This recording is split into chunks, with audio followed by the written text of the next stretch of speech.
Childhood.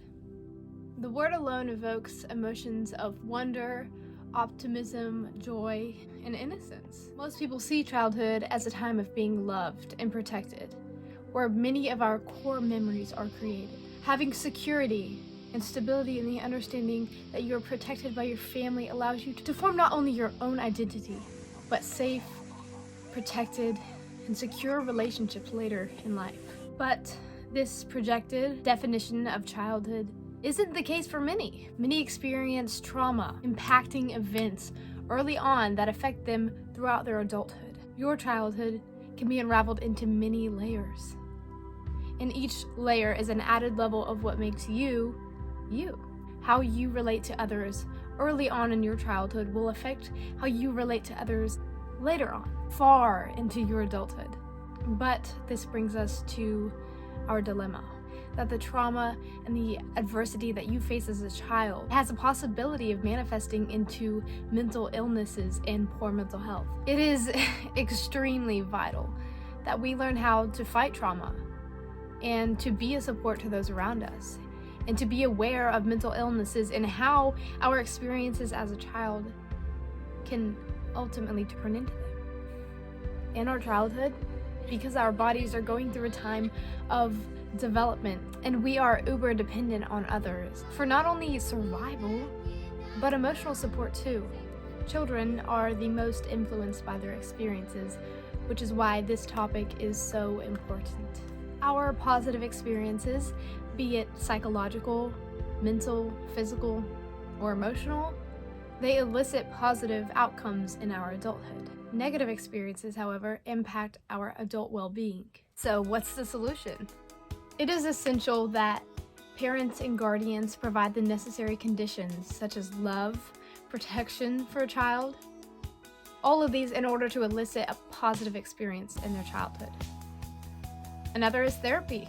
Due to the lack of sought therapy, an individual's unaddressed symptoms from their own childhood trauma can worsen, and that trauma can be passed down from subsequent generations. Sunil Batra, in his writing, The Psychological Development of Children, Implications for Education and Society, writes that in teacher development and training, the thrust needs to be placed unequivocally on nurturing the nurturers. In the context of intergenerational view of life, the teacher's own development is as critical as his or her ability to be generative towards the next generation. So, due to the lack of sought therapy, an individual's unaddressed symptoms can worsen and therefore be passed down from generations to generations. This leads us into the next portion of the adversity of childhood and how that affects your adult behavior, and that's attachment theory. Attachment is the basis on which all relationships are formed, and it's simply defined as the way we relate to each other. Each stage of development offers a child new opportunities to gain perspective of the world. This, along with new social experiences, having a secure relationship between an adult and a child allows for self-exploration. There are 3 overarching human attachment styles: secure, ambivalent insecure, avoidant insecure. These attachment styles are defined as the particular way in which an individual relates to other individuals. The type of attachment for a person is formed at the very beginning of life with one's own parents or guardians, and once established, that attachment style remains with them and determines the way in which they will relate to others as an adult in intimate relationships, and ultimately how they parent their own children. In the podcast, That Relationship Show, hosts Deb and Naomi interviewed Dr. Pam Alexander, a psychologist and attachment researcher, to learn the reason behind why therapists are always interested in learning about your childhood. Talking about these styles, Dr. Alexander says kids with anxious ambivalent attachments have pretty inconsistent parents with regard to attachment. Their overprotective parent, when overwhelmed, becomes emotionally unavailable to the child. So the anxious, ambivalent child learns very quickly that it's important to pitch a fit in order to get the attention of that unattentive or inconsistent parent. Another attachment style that lends itself to dysfunctionality within the child is the avoidant insecure attachment. The avoidant child may become dismissing as an adult.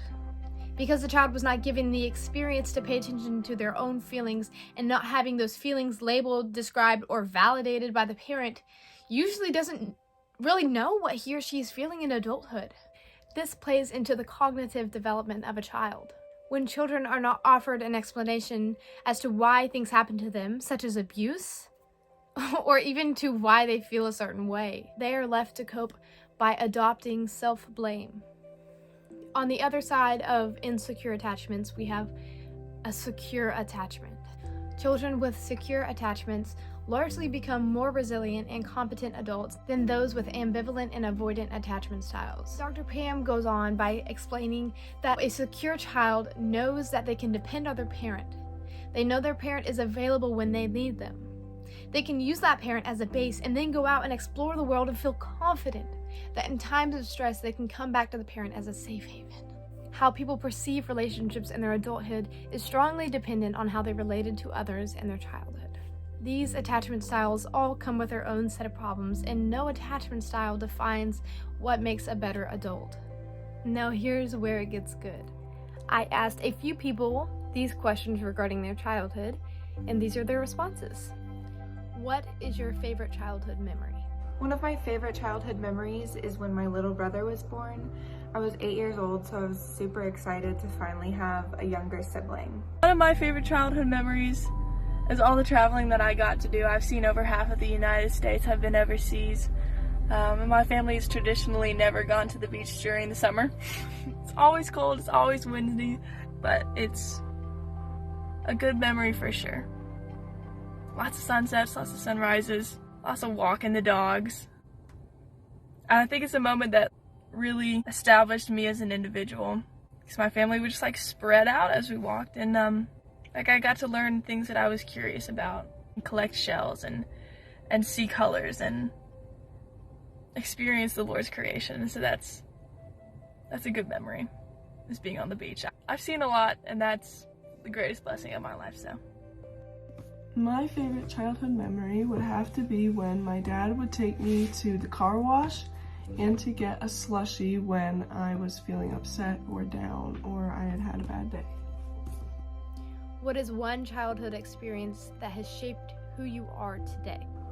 Being in foster care and experiencing a lot of the good and the bad that comes with that definitely helped shape me into the person that I am today. Shortly after I was born, I was diagnosed with sensory processing disorder. And if you don't know what that is, don't worry, I did until I was around 10. But basically, it affects how one's senses work. For me, it was my sense of touch and hearing. Whenever there was fire drills, I would have to go to the principal's office, and things like finger painting were a no-go. It used to be so bad that I would scream at loud noises and certain textures. But basically, I was a very loud child. I even got bullied for it too. But after going to occupational therapy and a load of other things, it started to calm down. Now it is very rare that I experience a sensory overload and act out, but I still have to do things like wear gloves and plug my ears, but it's nowhere near as bad as it used to be. And this is how experience from my childhood affected the person who I am today. Childhood experience that shaped who I am was really everything traumatic I ever experienced that taught me that people are allowed to love me. And that there's a faith that I hold, even in spite of everything that I've done wrong, everything that has happened to me that I didn't ask for or want. Like, the Lord used it for His glory, that I can know Him better. That was huge. Still is. The childhood experience I would say shaped me today would be, both my parents were alcoholics, both my mom and my dad, so I had to grow up very quickly. I had to learn how to take care of my sister because my brother was absent at the time. So I would say that shaped who I am as a person today. What is one childhood experience that you've grown from? Hi. So one of the biggest things from my childhood that I feel like has the biggest impact on me now as an adult would have to be that I was homeschooled. With homeschooling, there are definitely some positives and some negatives, for me included. Some of the positives included that I was ahead of most children my age academically because we were able to do a lot more outside the normal curriculum that comes with like public school. I learned a lot from my mom, from my dad. And then there are definitely some negatives. I was homeschooled for 6 years. So when I ended up going to a private school, I was very behind socially, and that was probably one of the biggest struggles I've ever faced, because I came to a school where everybody understood social cues, and they'd been in that situation for years and years and years, and I hadn't been, and it was just a whole new world. It was something that I never experienced before in my life. It was very difficult to adjust, and it took a long time for me to get up to speed of where I needed to be socially, and it was a very difficult thing, but I will say it made me a better person. It made me a stronger person, and it made me able to overcome difficulties a lot better than I would have if I hadn't had that experience. So seeing both of my parents die at a really young age was very challenging for me. There was a lot of obstacles I had to overcome, but being that I had that experience so young, I feel like I definitely grew from it and matured in a lot of ways that most kids my age don't understand. An experience I'd say I grew from was when my parents were alcoholics. I had to learn to take care of my sister. As an older sister, I felt it my responsibility to take care of my sister, and I definitely grew from that. I learned how to raise someone kind of on my own, and I learned what I don't want to put my kids through if I ever have kids. Name one time that you got support from someone or that you learned from someone. I learned a lot from my mom. She was a big inspiration to me because she was multitasking, working, as well as homeschooling me and my brother. So she was definitely someone I looked up to. Growing up, my older brother definitely taught me a lot about persevering through the hard times, and he taught me a lot of great coping skills like running cross country. From someone, I feel like this is super hard for me to answer because I learned so much from people, but it's very hard to say specific. My dad taught me how to ride a bike, and he's been riding bikes for years. And he taught me how to ride a bike, and I was hugely impatient, very frustrated. I couldn't get it, and I hate doing things that I don't know how to do and I'm not good at. But he always encouraged me. He would always tell me that I was strong and I was capable, and he would always push me to try it again. And that taught me more than just how to ride a bike. It taught me how to be stubborn in learning. About 2 years ago, I started experiencing what I would later find out to be called intrusive thoughts. One for me would be that my mom would go somewhere. I would picture her getting in a car accident or something. The worst one for me was Jake. He's my little brother, best friend. Anyways, he sleeps with me. I was just laying in bed one night and I was trying to go to sleep, and all of a sudden I got this thought that he fell off the bed and cracked his neck and broke it. And that thought just replayed over and over in my head. It was awful because that's my worst nightmare. This was something that I definitely needed help for. Thankfully, my mom, she's had some experience with anxiety and stuff, so she was able to help me. So I had to actually distance myself from Jake, and my mom definitely helped me with this a lot, and she was there every step of the way. A time when I found support was back when my parents were alcoholics still. I found support from my friends and my extended family members.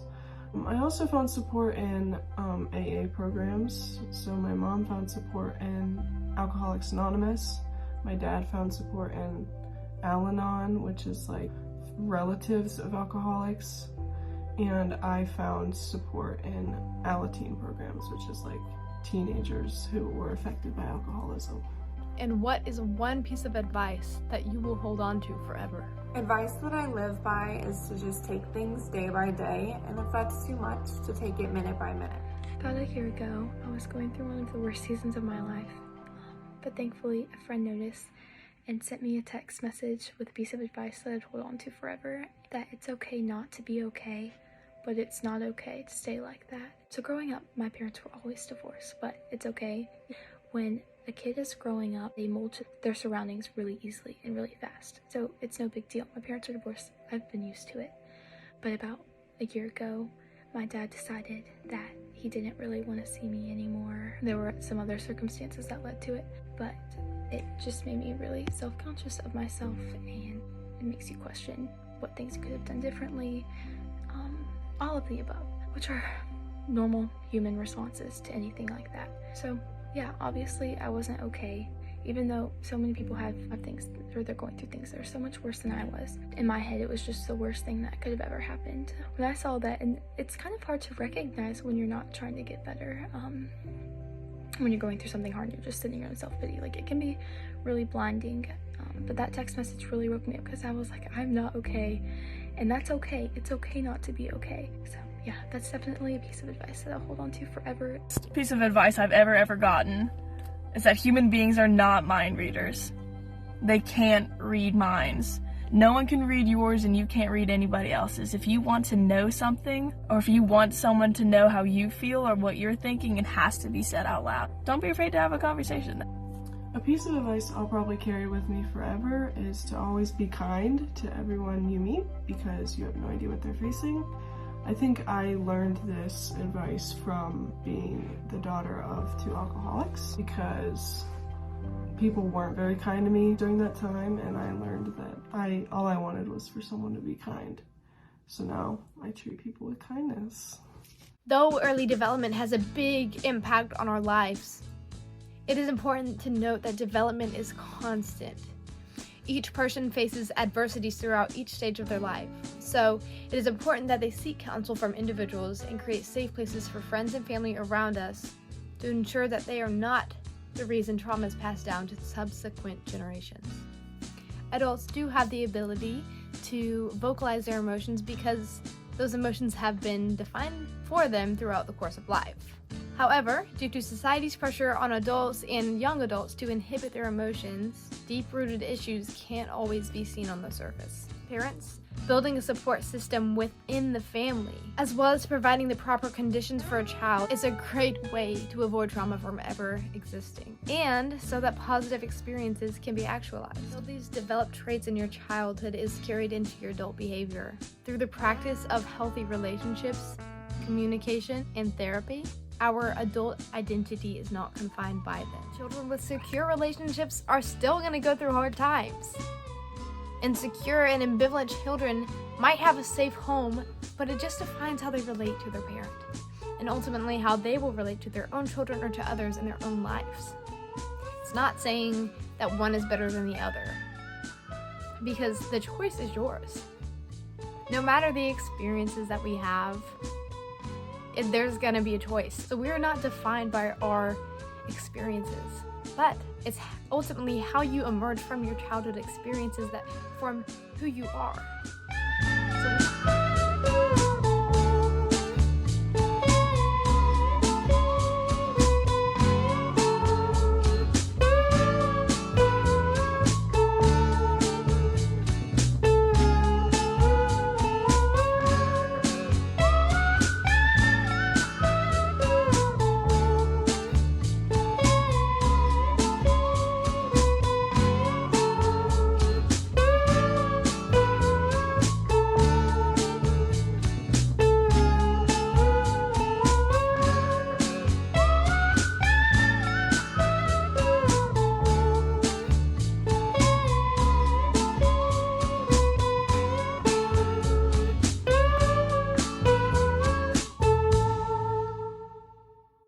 Lord from hell, we shall see what will take us is. I can lead you home with me. Death through is my father's way. Hey, Grandma. You want to say anything else? Do you want to show her your chicken pox?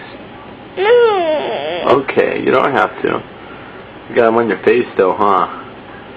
You have them under your arms. Okay, say bye, Grandma. Hi, Grandma. Say bye. Bye. Love you. Love you. See you later. See you later. Talk to you soon. Talk to you soon. And hopefully I'll get feeling better soon. Maybe. Better soon.